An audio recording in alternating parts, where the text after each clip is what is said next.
All right. Now, when it comes to online shopping, are there certain devices that are safer than others to do online transactions on? Well, I think mobile devices get targeted less, and that's simply because we've been using them for less time.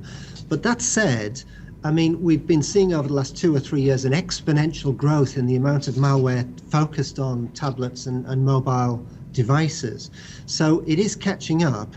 And I think that the key is whatever device you're using, really, you've got to think about protecting that device. So, you know, that's the important thing, I think, is to realize that whenever you're online, whatever device you're using, you're a potential target.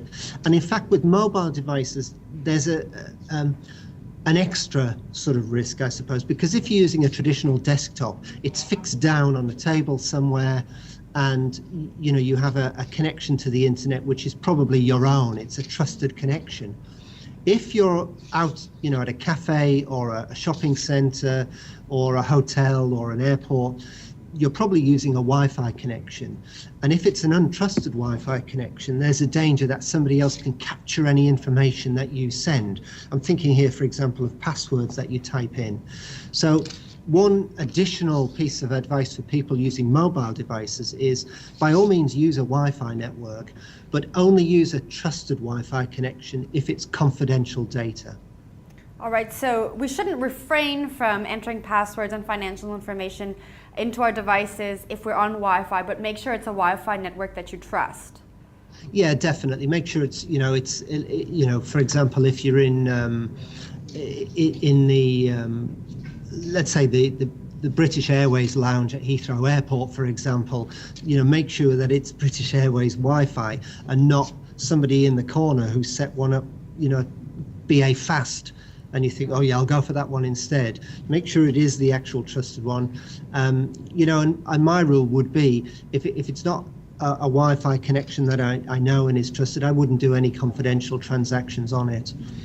I think that the other thing I would say specific to smartphones as well, because these things are so easy to lose or have stolen, would be make sure that you're using a secure PIN.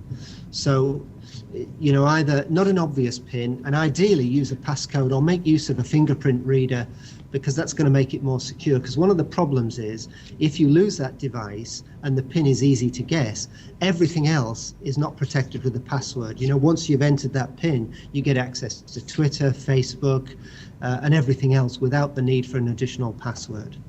When you put it like that, it seems almost scary that everything else doesn't have its own password within those mobile devices. That's very interesting. Yeah, absolutely. I mean, typically it's not that way on a laptop or a desktop, of course. You put an individual passcode in for everything, but the whole purpose or the whole positioning behind mobile devices is for convenience. And I guess that all of these different providers, if they were to require a separate password, it would make it a whole lot less convenient. People would be less likely to use them.